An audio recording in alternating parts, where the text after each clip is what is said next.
एक समय की बात है। हरिदास नाम का एक आदमी मंदिर में सेवक था। उसका काम मंदिर की साफ सफाई करना था। भक्तों और श्रद्धालुओं द्वारा दिए गए दान में से थोड़ा बहुत उसे मंदिर के पुजारी द्वारा दे दिया जाता। इसी से उसकी गुजर बसर चल रही थी। वह अपनी जिंदगी से बहुत परेशान और दुखी था। मंदिर में काम करते करते वह दिन भर अपनी जिंदगी को लेकर शिकायतें करता रहता। एक दिन शिकायत करते हुए वह भगवान श्री कृष्ण से बोला, हे प्रभु, आपकी जिंदगी कितनी आसान है। आपको बस एक जगह आराम से खड़े रहना होता है। मेरी जिंदगी को देखो, कितनी कठिन जिंदगी जी रहा हूँ। मैं दिन भर कड़ी मेहनत करता हूँ, तब कहीं 2 वक्त की रोटी नसीब हो पाती है। काश मेरी जिंदगी भी आपकी तरह होती। उसकी बात सुनकर भगवान श्री कृष्ण बोले, तुम जैसा सोच रहे हो वैसा नहीं है। मेरी जगह रहना बिल्कुल आसान नहीं है। मुझे बहुत सारी चीजें देखनी पड़ती हैं, बहुत सी व्यवस्थाएं पड़ती हैं। ये हर किसी के बस की बात नहीं है। हरिदास बोला, प्रभु, कैसी बात कर रहे हैं आप? आपका काम आसान ही तो है। आपकी तरह तो मैं भी दिन भर खड़े रह सकता हूँ। इसमें कौन सी बड़ी बात है? श्री कृष्ण बोले, तुम नहीं कर पाओगे। इस काम में बहुत धैर्य की आवश्यकता पड़ती है। मैं जरूर कर पाऊंगा। आप मुझे एक दिन अपनी जिंदगी जीने दीजिए। आप जैसा बताएंगे मैं वैसा ही करूंगा। हरिदास जिद करने लगा। उसकी जिद के आगे भगवान श्री कृष्ण मान गए और बोले, ठीक है, आज पूरा दिन तुम मेरी जिंदगी जियो। मैं तुम्हारी जिंदगी जीता हूँ, लेकिन मेरी जिंदगी जीने के लिए तुम्हें कुछ शर्तें माननी होगी। हरिदास बोला, मैं हर शर्त मानने को तैयार हूं प्रभु।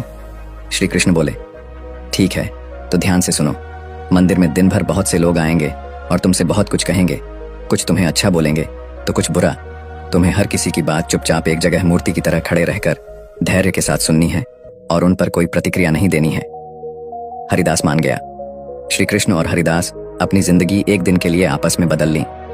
हरिदास श्री कृष्ण की जगह मूर्ति बनकर खड़ा हो गया और भगवान श्री कृष्ण मंदिर की साफ सफाई का काम निपटाकर वहां से चले गए। कुछ समय बीतने के बाद मंदिर में एक धनी व्यापारी आया। भगवान से प्रार्थना करते हुए वह बोला, भगवान, मैं एक नई फैक्ट्री डाल रहा हूँ। मुझे आशीर्वाद दीजिए कि यह फैक्ट्री अच्छी तरह चले और मैं इससे अच्छा मुनाफा कमाऊं। प्रार्थना करने के बाद वह प्रणाम करने के लिए नीचे झुका तो उसका बटुआ गिर गया। जब वह वहां से जाने लगा तो भगवान की जगह खड़े मंदिर के सेवक का मन हुआ कि उसे बता दें कि उसका बटुआ गिर गया है, लेकिन शर्त के अनुसार उसे चुप रहना था। इसलिए वह कुछ नहीं बोला और खामोश खड़ा रहा। कुछ देर बाद पुलिस एक नाविक को पकड़कर ले जाने लगी। भगवान बने आदमी को अपने सामने होता हुआ यह अन्याय सहन नहीं हुआ। शर्त के अनुसार उसे चुप रहना था, लेकिन उसे लगा कि बहुत गलत हो चुका है। यदि अब मैं चुप रहा तो एक बेकसूर आदमी को व्यर्थ में ही सजा भुगतनी पड़ेगी। उसने अपनी चुप्पी तोड़ते हुए कहा, आप गलत व्यक्ति को पकड़कर ले जा रहे हैं।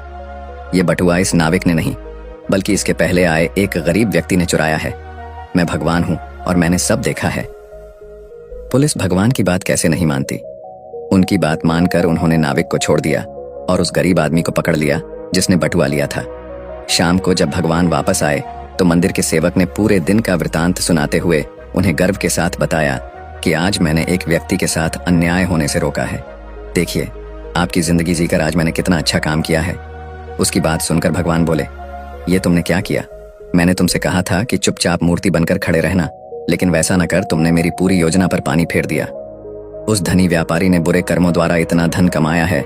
यदि उसमें से कुछ पैसे गरीब आदमी को मिल जाते तो उसका भला हो जाता और व्यापारी के पाप भी कुछ कम हो जाते।